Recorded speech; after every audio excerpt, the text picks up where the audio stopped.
आइए दोस्तों, Shailesh Indian channel पर आपका स्वागत है। तो आज हम केमिस्ट्री का बहुविकल्पी आपको शेयर करने जा रहे हैं। तो इस बात को आप समझिए। पहला क्वेश्चन कह रहा है, हमारा पहला पार्ट से लिए हैं कि दानेदार जिंक पर तनु HCl डालने से कौन सी गैस उत्पन्न होती है। तो hydrogen gas H2। Magnesium ribbon के दहन से वह किस रंग के चूर्ण में परिवर्तित हो जाता है। तो वह है सफ़ेद रंग। चूंकि इसमें ट्रिक पहले से भी लगा है तो हम क्या कर सकते हैं, अब किताब में लग गया है। तो मैग्नीशियम का वायु की उपस्थिति में जलना है तो ऑक्सीकरण।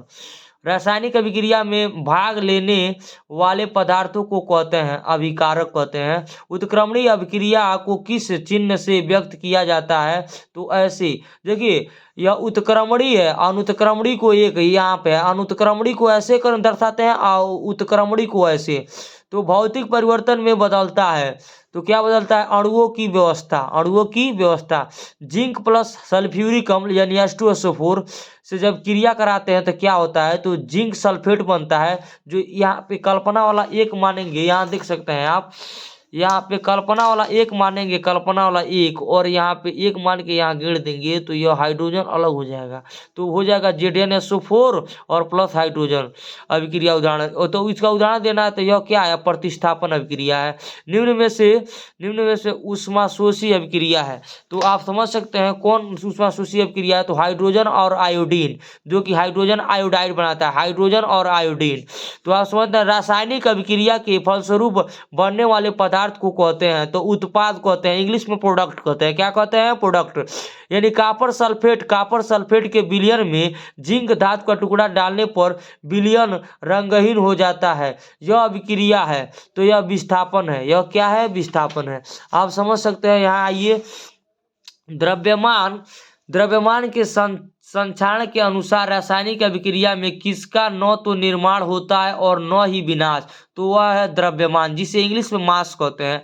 रासायनिक समीकरण में तीर के दोनों ओर जब तत्वों के परमाणुओं का संख्या बराबर हो तो उसे कहते हैं तो संतुलित समीकरण कहते हैं।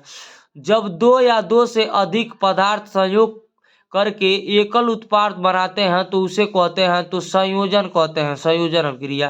ताप दाब उत्प्रेरक, ताप मतलब टेम्परेचर और दाब मतलब प्रेशर और उत्प्रेरक आदि को अभिक्रिया में तीर के निशान पर दिखाया जाता है तो ऊपर या नीचे, या ऊपर रख सकते हैं। जो ये अभिक्रिया है मान लीजिए तो इसके या तो ऊपर लिख सकते हैं या तो नीचे लिख सकते हैं। आप इस बात को समझ सकते हैं।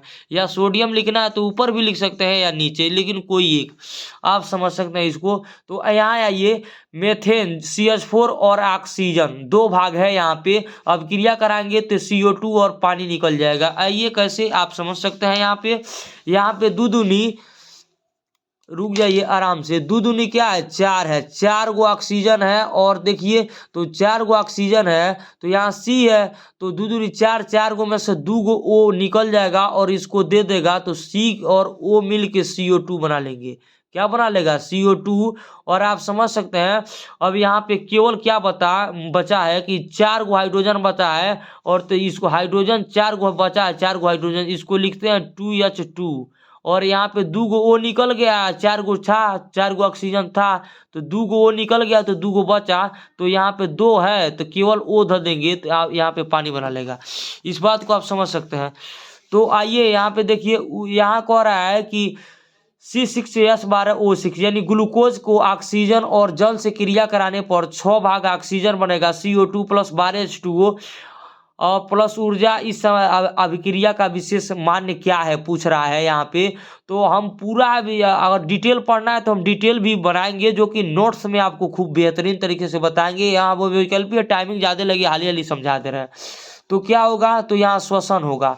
तो कैल्शियम कार्बोनेट का कैल्शियम ऑक्साइड तथा कार्बन डाइऑक्साइड में बदला जाता है, जिसको CO2 कहते हैं। और कैसी अभिक्रिया है, तो यह वियोजन है। यानी लोहा, जिसे फेरस कहते हैं, लोहा कहते हैं, आप समझ सकते हैं इस बात को। आयरन भी Fe को कहते हैं। और कॉपर सल्फेट को जब क्रिया कराते हैं तो हम कहें यहाँ पे कल्पना वाला एक मान के यहाँ गिरेंगे तो कॉपर अलग हो जाएगा। तो यहाँ पे हो जाएगा FeSO4, FeSO प्लस कॉपर हो जाएगा। यह क्रिया है तो यह क्रिया विस्थापन है। तो आप समझ सकते हैं इसको कह रहा है हाइड्रोजन और ऑक्सीजन को जब क्रिया कराएंगे तो दो दूनी चार, चार गो हाइड्रोजन है और O2, तो यह पानी 2 भाग पानी बनाएगा। इस अभिक्रिया को कहते हैं, तो इस अभिक्रिया को संयोजन अभिक्रिया कहते हैं। इनमें से कौन सा भौतिक परिवर्तन नहीं है, तो कौन नहीं है, तो आप समझ सकते हैं LPG गैस है, जिसे लिक्विड पेट्रोलियम गैस भी कहते हैं। 4 भाग अमोनिया है, 4 NH3 प्लस ऑक्सीजन है, क्रिया कराएगा तो क्या बनाएगा, यानी नाइट्राइट बनाएगा, यानी 4 NO बनाएगा और प्लस 6 भाग पानी बनाएगा। यह अभिक्रिया है, तो यह रेडॉक्स अभिक्रिया है। कौन अभिक्रिया है, रेडॉक्स। तो आप समझ सकते हैं जो कि थर्ड में है। तो ये कह रहा है थर्ड जब अभिक्रिया है और विस्थापन भी है, यह दोनों फंडा चल रहा है, तो इस स्थिति में रिएक्शन कौन होगा, जबकि विस्थापन भी हो और रेडॉक्स भी है, तो इस स्थिति में फर्स्ट और 3 होगा। अब क्यों नहीं 2 होगा, आप समझ सकते हैं इसको, क्यों फर्स्ट 3 होगा, क्योंकि यह संयोजन अभिक्रिया और उदासीनीकरण अभिक्रिया नहीं है, इसलिए फर्स्ट और 3 होगा। यानी पहला होगा विस्थापन अभिक्रिया और रेडॉक्स, यही दोनों होगा। रेडॉक्स अभिक्रिया में होता है तो क्या होता है, 2 संबंध 1 का अनुपात होता है। निम्न में से कौन सा कथन सही नहीं है, तो सभी धातुएं संक्षारित होती है, यह सही नहीं है, जबकि यह सही है। लोहे पर जंग लगना रेडॉक्स अभिक्रिया, यह करेक्ट है।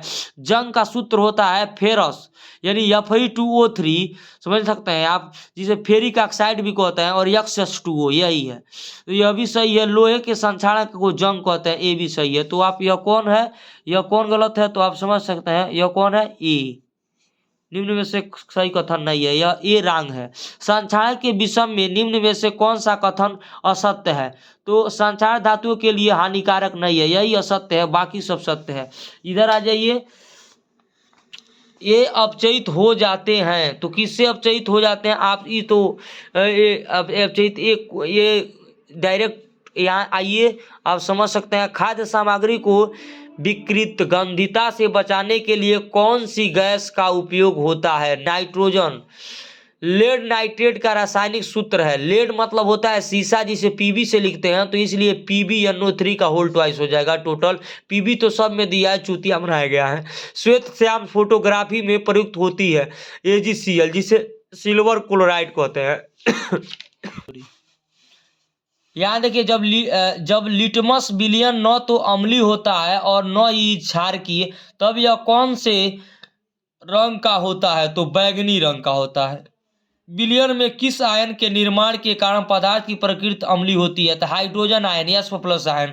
अम्ल तथा क्षारक की अभिक्रिया के परिणाम स्वरूप लवण तथा जल प्राप्त होते हैं, इस अभिक्रिया को कहते हैं, तो उदासीनीकरण कहते हैं। निम्न में से कौन सा क्षार नहीं है, तो कौन, देखिए जिसके साथ OH होता है, जैसे कि क्षार किसे कहते हैं, व्हाट इज डिफिनीशन ऑफ, आप मानिए कि what is definition of salt, क्षार किसे कहते हैं या क्षार क्या है, तो जो हाइड्रोजन आयन दे, आर्हेनियस के सिद्धांत के अनुसार जो OH और माइनस आयन देता है, यानी हाइड्रोक्साइड आयन देता है, उसे क्षार कहते हैं, जैसे कि NaOH है, KOH है, ETC इत्यादि, आप समझ सकते हैं।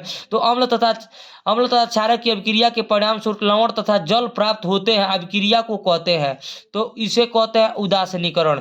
निम्न में से कौन सा क्षार नहीं है, तो OH इसके साथ भी है, OH इसके भी साथ है, इसके भी साथ OH है, तो ये मत जानिएगा कि OH होगा तो वहां पे यह भी देखना है कि सोडियम, पोटेशियम और अमोनियम है कि नहीं है। जैसे कि आप जब आवर्त सारणी हम पीरियोडिक टेबल आपको समझाएंगे तो वहाँ पूरा बताएंगे। यहाँ एथिल नहीं होता है, देखिए C2H5, यह एथिल है, तो एथिल एल्कोहल है, जो C2H5OH कहते हैं, जिसे एल्कोहल के नाम से भी जानते हैं, यही नहीं है, यह क्षार नहीं है, ये तो मदिरा का सेवन में चला जाता है, आप समझ सकते हैं। शुद्ध जल का pH मान होता है, तो वी नो दैट, जो हम जानते हैं कि जल का pH मान तो 7 होता है, क्योंकि 7 पर जल उदासीन हो जाता है, तो यह 7 हो जाएगा।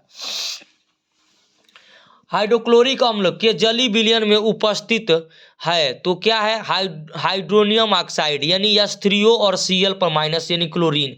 हमारे उदर में कौन सा अम्ल उत्पन्न होता है, तो हाइड्रोक्लोरिक अम्ल, यानी पेट में। उस विलयन का pH क्या होगा जो लाल लिटमस को नीला कर देता है, तो बताइए, लाल लिटमस पेपर को नीला कर देता है, वो 10 होगा। तो क्यों, क्योंकि आप समझ सकते हैं कि 7 से नीचे सब अम्ल होता है, 7 से ऊपर सब क्षार होता है, और 7 उदासीन होता है। हम आपको ग्राफ भी बताएंगे। एक जलीय विलयन लाल लिटमस को नीला कर देता है, किसकी अधिक मात्रा इसमें डालने से यह परिवर्तित उल्ट जाएगा। तो आप समझ सकते हैं हाइड्रोक्लोरिक अम्ल जिसे HCl कहते हैं। तो यहाँ देखिए 1 बिलियन का पीएच मान 3 है, यह बिलियन है, तो बताइए 7 से नीचे सब अम्लीय होगा।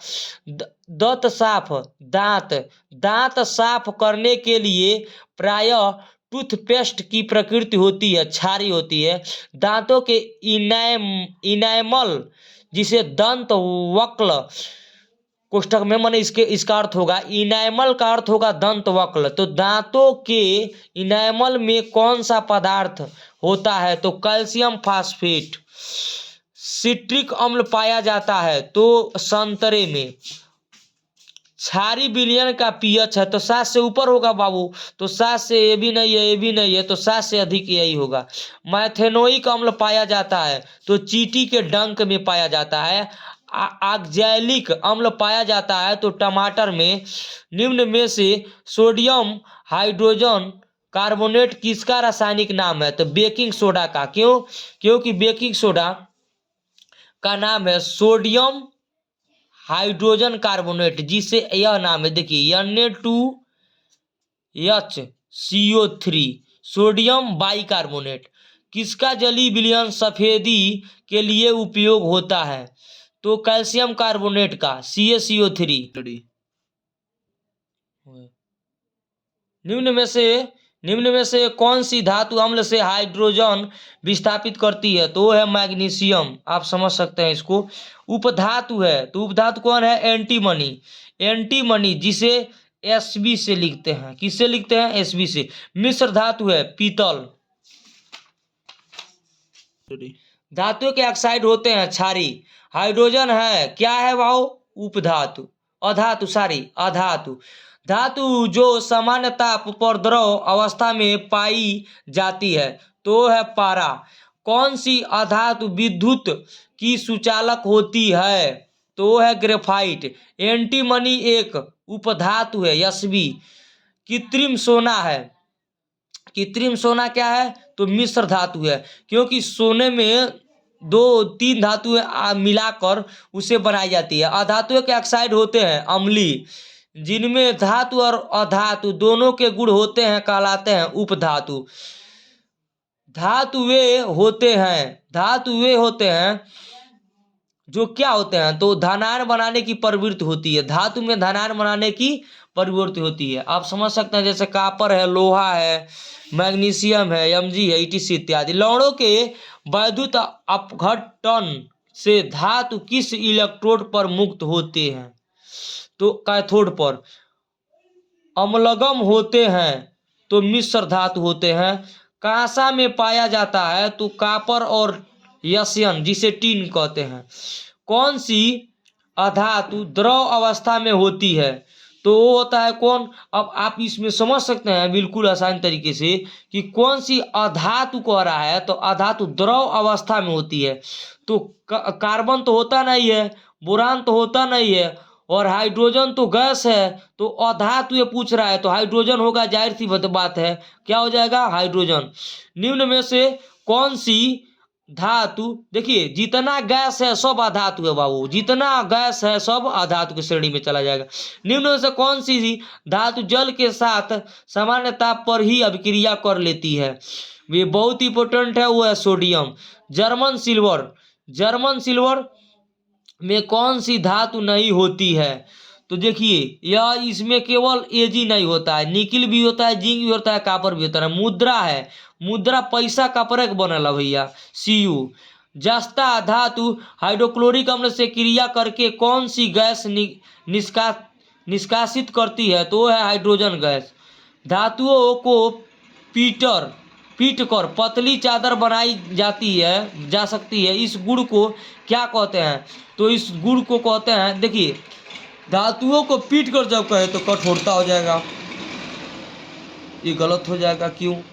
क्योंकि धातु में जो होता है ना, आप समझ सकते हैं इसको, तो धातुओं को जब ताना जाएगा तो तन्यता हो जाएगा, और जब धातुओं को पीटा जाएगा ना तो उसमें आघातवर्धनीयता पाया जाता है। आप इस बात को समझ सकते हैं। कौन सी धातु, आप यहाँ पे देख भी सकते हैं, यहाँ पे उत्तर दिया है इसका, हम दिखा दें आपको यह क्वेश्चन आराम से। यह कौन है? कौन सी धातु हमेशा अम्लगम में होती है? तो वो है Hg। Hg मतलब पारा। तो निम्नलिखित में से कौन सी धातु को चाकू से काटा जा सकता है? चाकू से काट सकता है, बिल्कुल आसान तरीके से, चाकू से। तो वो देखिएगा, जब ऐसे स्थिति में आपको लिथियम सोडियम दिया है और पोटेशियम, लिथियम सोडियम और पोटेशियम, लिथियम दिया है। तो देखिए, जब कह रहा है निम्नलिखित में से कौन सी धातु को चाकू से काटा जा सकता है, तो लिथियम है, सोडियम और पोटेशियम है, तो ये सभी हो जाएगा। क्यों? जब ये सभी दे तो आप 90% मान के चलिए वही होगा। एल्युमिनियम पर मोटी ऑक्साइड की परत बनाने की प्रक्रिया को क्या कहते हैं? तो आप समझ सकते हैं इसको क्या कहता है, एनोडीकरण कहते हैं। सक्रिय श्रेणी में सबसे अधिक अभिक्रियाशील धातु कौन सी है? तो है पोटेशियम। पृथ्वी की भूपर्पटी में प्राकृतिक रूप से पाए जाने वाले तत्वों या यौगिकों को कहते हैं, क्या कहते हैं? खनिज कहते हैं। Fe2O3 + 2Al यानी 2 भाग एल्युमिनियम और फेरिक ऑक्साइड, ये दोनों जब अपक्रिया करती है तो 2Fe बनाता है, Al2O3 प्लस उष्मा। तो आप समझ सकते हैं ये किसके द्वारा? तो हो जाएगा थर्मामाइट जिसे कहते हैं, थर्मामाइट।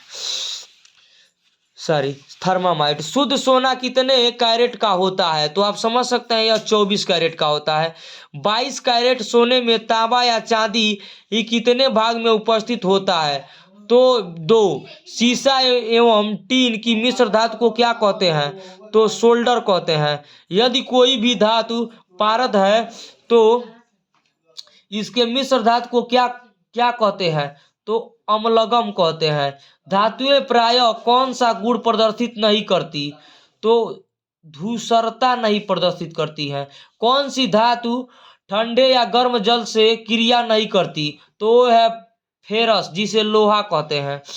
तो निम्न में से कौन सी अधातु चमक युक्त होती है? चमक युक्त होती है तो आयोडीन होता है। निम्न में से, क्योंकि कार्बन नहीं होगा, ऑक्सीजन नाइट्रोजन भी नहीं होगा। निम्न में से कौन सी धातु अम्ल से हाइड्रोजन विस्थापित नहीं करती? तो वो है कॉपर।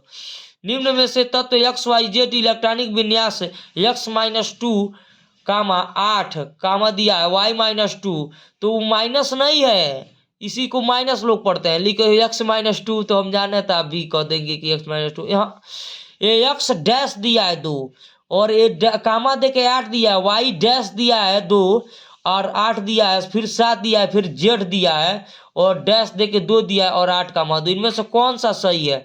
तो आप समझ सकते हैं यह Y जो है वो Y वाला पार्ट यह अधातु और जेड धातु है। जेड कभी भी जेड ले लिया जाए तो सब धातु आएगा।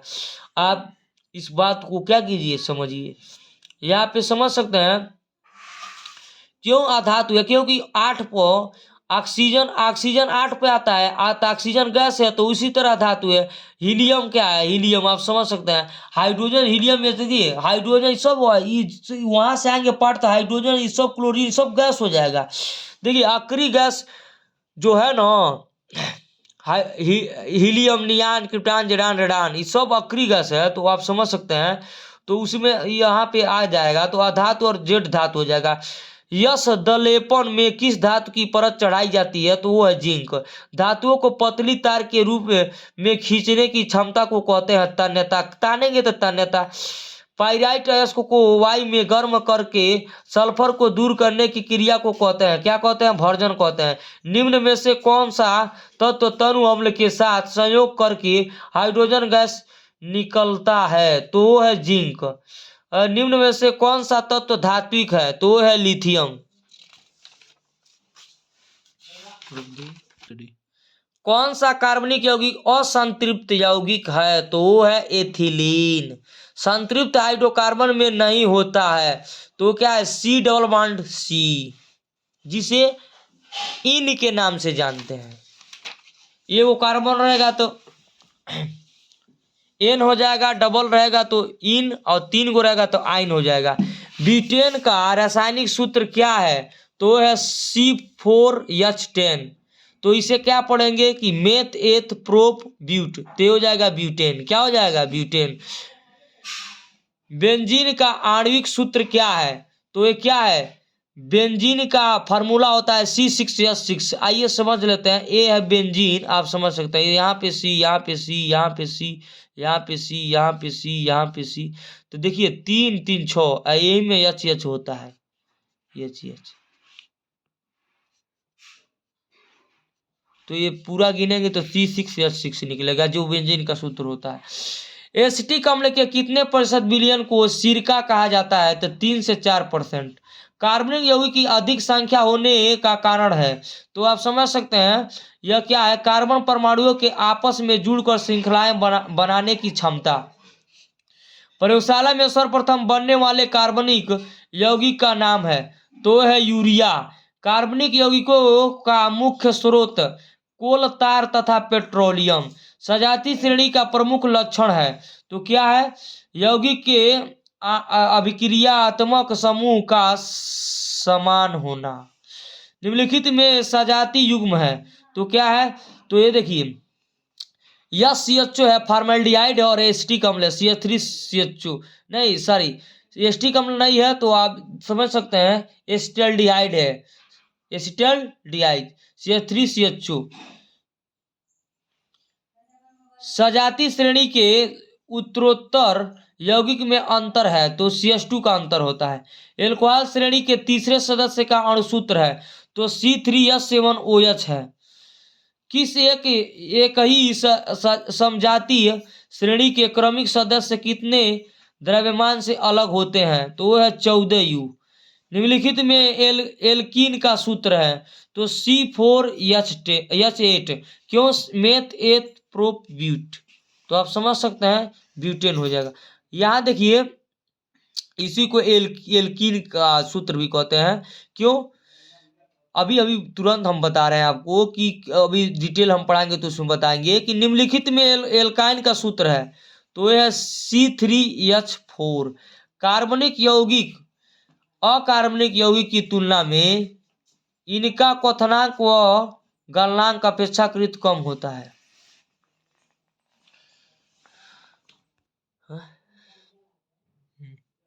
निम्नलिखित में असंतृप्त यौगिक है? तो CH3CH डबल बॉन्ड CH2। निम्नलिखित में असंतृप्त यौगिक है? C2H4, यही असंतृप्त यौगिक है। ग्रेफाइट विद्युत का डैश दिया है, सुचालक है। फ्लोरीन में कार्बन के परमाणु किस रूप में व्यवस्थित रहते हैं? तो किस रूप में? फुटबॉल के रूप में। एल्कीन श्रेणी का सामान्य सूत्र है CnH2n। एल्कीन श्रेणी का प्रथम सदस्य है? तो एथिलीन है। एल्काइन श्रेणी का सामान्य सूत्र है? तो Cn और H2n-2। किस एक त्रिबंध वाले हाइड्रोकार्बन का अणुसूत्र होता है? तो CnH2n-2। किसी एक द्विबंध जिसे डबल बॉन्ड के नाम से जानते हैं वाले हाइड्रोकार्बन का अणुसूत्र होता है? तो CnH2n। एसिटिक अम्ल में क्रियात्मक समूह है? तो एसिटिक अम्ल होता है CH3COOH। तो COOH है, आता है, यहाँ समझ सकते हैं कार्बोक्सिलिक समूह जिसे कहते हैं। निम्नलिखित किस यौगिक में एल्कोहलीय समूह उपस्थित है? तो CH3 एकल बॉन्ड CH2OH। एल्डिहाइड का क्रियात्मक समूह का सूत्र है? एल्डिहाइड मतलब होता है CHO, तो CHO यहीं पे बन रहा है, देख लीजिए CHO।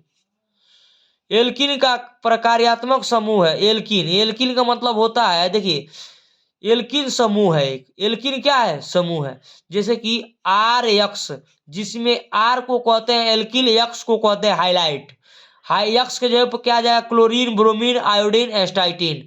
और R के मतलब आज के जगह पर CH3 आता है, C2H5। तो एल्कीन का प्रकार्यात्मक समूह है, तो ये क्या हो जाएगा? इसमें से कौन ऑप्शन हो जाएगा? तो C डबल बॉन्ड C, और यहाँ पे सब H आता है जो एकल बॉन्ड में दिया है। एल्केन का प्रकार्यात्मक समूह है, तो वो हो जाएगा A, और जहाँ यहाँ दिया है तो H सब जगह रहता है, आप समझ सकते हैं, यह CH4 लिखा है। एल्काइन में प्रकार्यात्मक समूह है? तो एल्काइन में C ट्रिपल बॉन्ड C। ये ट्रिपल बॉन्ड को क्या कहते हैं? एन इन आइन, इसे आइन कहते हैं। ट्रिपल बॉन्ड को आइन कहते हैं, आप समझ सकते हैं। प्रोपेनॉल में कौन सा प्रकार्यात्मक समूह है? तो कौन सा है? एल्डिहाइड है, CHO के नाम से जानते हैं। प्रोपेनोन में कौन सा प्रकार्यात्मक समूह है? तो कौन है? कीटोन है। कीटोन का अनुलग्न कौन है? तो कौन है? ONE1। एल्डिहाइड का अनुलग्न कौन है? तो ऑल है, ऑल ऑल। एल्कोहल में कौन सा प्रकार्यात्मक समूह है? एल्कोहल में तो OH है, एकल बॉन्ड OH। एस्टिक अम्ल का IPSC नाम है? तो इथेनोइक अम्ल तो सिंपल है। IPSC नाम हम आपको एक वीडियो में बताएंगे बहुत बेहतरीन तरीके से। इंटर हाई स्कूल दोनों का IPSC आप निकाल सकते हैं। देखिए HCHO, तो CHO एल्डिहाइड है, H पहले आ गया तो फार में आ जाएगा, तो फार्मेल्डिहाइड लिखा है। CHO मतलब फार्मेल्डिहाइड। तो ये पूछ रहा है फार्मेल्डिहाइड का IPSC नाम क्या है? तो ये मेथेनॉल हो जाएगा। क्यों? क्योंकि एक कार्बन है तो मेथ होगा, जाहिर सी बात है। और CHO नल समूह है तो इसलिए मेथेनॉल हो जाएगा। एथिल एल्कोहल C2H5OH IPSC नाम है, तो क्या हो जाएगा? किसका IPSC नाम है वाओ? तो ये है, आप समझ सकते हैं इसको बिल्कुल आसान तरीके। एथेनॉल, एथेनॉल के नाम से जानते हैं जिसे एथेनॉल। क्यों? क्योंकि मेथ एथ दो कार्बन है, तो अगर लिखेंगे इसको तो लिख सकते हैं आप CH3 CH2OH, तो सिकुड़ाएंगे तो C2H5OH होगा। तो इसको किसके नाम से जाएंगे? तो एथेनॉल होगा। तो आप समझिए एसिटल्डिहाइड का IPSC नाम है, तो क्या हो जाएगा? एथेनॉल हो जाएगा। क्या हो जाएगा? एथेनॉल। ये तो एकदम सिंपल है। एसीटोन का IPSC नाम है, एसीटोन का क्या है? IPSC नाम है, तो प्रोपेनॉल हो जाएगा एसीटोन का। सरलतम हाइड्रोकार्बन का IPSC नाम है, तो मेथेन है। सरलतम एल्कोहल है, तो वो क्या है? मेथेनॉल है, मेथेनॉल के नाम से जानते हैं। ब्यूटीन में समावयवों की संख्या होती है, तो 2 होती है। ब्यूटेनोन चतु कार्बन यौगिक है जिसका प्रकार्यात्मक क्रियात्मक समूह है, तो वो है एल्कोहल। C2H6 IPSC नाम है, तो एथेन का। एथेन का आणविक सूत्र C2H6 है। इसमें क्या है? तो 7 सहसंयोजक आबंध है। साइक्लोहेक्सेन का आणविक सूत्र है C6H14। हाइड्रोकार्बन के दहन से उत्पन्न होती है क्या? कार्बन डाइऑक्साइड और पानी। प्रोपेन का आणविक सूत्र C3H8। इनमें से 10 सहसंयोजक आबंध है। क्लोरोएथेन का आणविक सूत्र C2H5Cl, जिसे एथिल क्लोराइड कहते हैं, एथिल क्लोराइड। यह इसमें क्या है? 7 सहसंयोजक आबंध है। ब्रोमोएथेन का आणविक सूत्र, जिसे एथिल ब्रोमाइड कहते हैं, तो इसमें क्या है? 7 सहसंयोजक आबंध है। प्राकृतिक गैस का मुख्य अवयव है मेथेन है। खाना बनाते समय यदि बर्तन की तली बाहर से काली हो रही है, तो इसका मतलब है कि ईंधन पूरी तरह नहीं जल रहा है। जीवाश्म ईंधन के दहन से कौन सी गैस पैदा नहीं होती? तो ऑक्सीजन पैदा नहीं होती। भूपर्पटी में खनिजों के रूप में कार्बन कितने % उपस्थित है? तो 0.02%। ईंधन के रूप में किस कार्बन यौगिक का सबसे अधिक उपयोग होता है? तो यह है मेथेन, जिसे CH4 कहते हैं।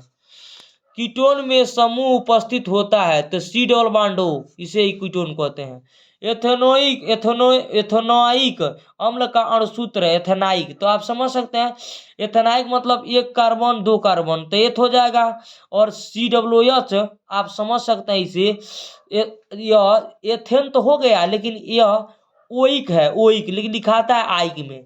तो आप आइक है, तो आप यह आइक समूह में चलता है, तो हो जाए, तो यहाँ पे हो जाएगा CH3COOH, जिसे एस्टिक अम्ल के नाम से जानते हैं, या इसी को एथेनाइक अम्ल भी कहते हैं। सिरका तनु विलयन है, तो क्या है? एथेनाइक अम्ल का। एस्टिकरण में कैसी गंध उत्पन्न होती है? तो मृदु सुगंध। ग्लेशियम एसिटिक अम्ल में कितने % एथेनोइक अम्ल होता है? तो 100%। क्षारीय जिसे पोटेशियम परमैंगनेट कहते हैं, KMnO4 पोटेशियम परमैंगनेट, या अम्लीय K2Cr2O7 यानी पोटेशियम डाइक्रोमेट, समझ सकते हैं, कहलाते हैं। यह क्या होता है, तो यह ऑक्सीकारक होता है। कार्बोक्सिलिक अम्लों का सामान्य सूत्र है तो CnH2n+1COOH। संपीड़ित प्रकृति गैस CNG का प्रमुख घटक है मेथेन, CH4 कहते हैं। निम्नलिखित में से किसका उपयोग इत्र बनाने में होता है, तो वह कौन है, एस्टर है। कौन है, एस्टर है। आप समझ सकते हैं इसको बिल्कुल आसान तरीके से। साइक्लोहेक्सेन का सूत्र है C6H12। मार्क्स गैस का रासायनिक सूत्र है तो CH4 है, मेथेन। एल्कोहल में विहाइड्रोजनीकरण से यौगिक प्राप्त होता है तो यह क्या, एल्डिहाइड, जिसे CHO कहते हैं, CHO। एल्कोहल और कार्बोक्सिलिक अम्ल के साथ होने वाली अभिक्रिया कहलाती है तो एस्टीकरण कहलाती है। साबुन बनाने में प्रयोग किया जाने वाला पदार्थ है तो सोडियम हाइड्रोक्साइड, जिसे NaOH कहते हैं। सोडियम या NaOH का होल ट्वाइस। मृदु साबुन बनाने के लिए आवश्यक पदार्थ है तो कास्टिक पोटाश। सोडियम लोरिल सल्फेट है तो अपमार्जक। कठोर जल में अगर देखिए इसका होल ट्वाइस भी दे दे तब वो इसको सोडियम हाइड्रोक्साइड पढ़ते हैं, आप समझिएगा। यहाँ कठोर जल में किनके एक लवण होते हैं तो मैग्नीशियम और कैल्शियम की। एल्कोहल का पूर्व लग्न क्या है, तो अल है। अल नहीं से कहेंगे, आल कहेंगे। एल लगेगा तब अल, आल होगा। एल्कोहल में आल समूह चलता है, आल हिंदी में लिख दे रहे हैं, आल OH यही है समूह। तो आप समझ लीजिए। और प्रोपेन का रासायनिक सूत्र है तो आप समझिए मेथ एथ प्रोप तो C3H8। निम्न में से किस कार्बनिक यौगिक में कीटोनिक समूह है, तो किसमें है, तो आप समझ सकते हैं इसको बिल्कुल आसान तरीके से। यहाँ पे क्या हो जाएगा, CH3COCH। निम्न में से एल्डिहाइड है मेथेनॉल। निम्न में से कौन सा तत्व द्वितीय समूह का सदस्य है, तो मैग्नीशियम है। न्यूलैंड का अष्टक सिद्धांत किस तत्व तक लागू होता था, कैल्शियम तक। मेंडलीव के समय सभी ज्ञात तत्वों की संख्या थी तो 63। मेंडलीव ने प्रत्येक वर्ग को कितने उपवर्गों में विभक्त किया, तो 4। किस तत्व को मेंडलीव आवर्त सारणी में बाद में स्थान दिया गया, तो गैलियम की। मेंडलीव की आवर्त सारणी में किस तत्व को सही स्थान नहीं मिला, तो हाइड्रोजन। तत्वों के गुण उनके परमाणु द्रव्यमानों के आवर्ती फलन होते हैं, यह कथन है मेंडलीव की। कौन सा तत्व का समूह मेंडलीव के बाद खोजा गया था, अक्री गैस। अक्री गैस क्या है, हीलियम, नियान, आर्गन, क्रिप्टॉन, जेडान, रेडान, यह अक्री गैस है। आधुनिक आवर्त सारणी किसने बनाई थी, तो किसने बनाई थी, तो यह आप समझ सकते हैं, बोर। आधुनिक आवर्त नियम का प्रतिपादक करने वाले वैज्ञानिक हैं तो मोजले हैं। आधुनिक आवर्ती वर्गीकरण का आधार है परमाणु क्रमांक। तृतीय आवर्त का तत्व है तो क्या है, सोडियम। तत्व आर्सेनिक, आप पीरियोडिक टेबल जब आपको दिखाएंगे तो हम उसमें सब दिखाएंगे। तत्व आर्सेनिक AS से लिखते हैं तो क्या है, तो उपधातु है आर्सेनिक। क्षारीय मृदा धातुएं हैं तो आप समझ सकते हैं यह बेरियम है और SR स्ट्रांशियम और कैल्शियम है। किस तत्व का ऑक्साइड उभयधर्मी है, तो वह किसका है, तो आप समझ सकते हैं वह टीन का है, SN। क्षारीय धातु है तो लिथियम, सोडियम और पोटेशियम। अक्री गैस को किस समूह में रखा गया, तो शून्य समूह में। निम्नलिखित में कौन सा तत्व अधिक विद्युत धनी है, तो वो है F से लिखते हैं, जिसे कहते हैं फ्लोरीन।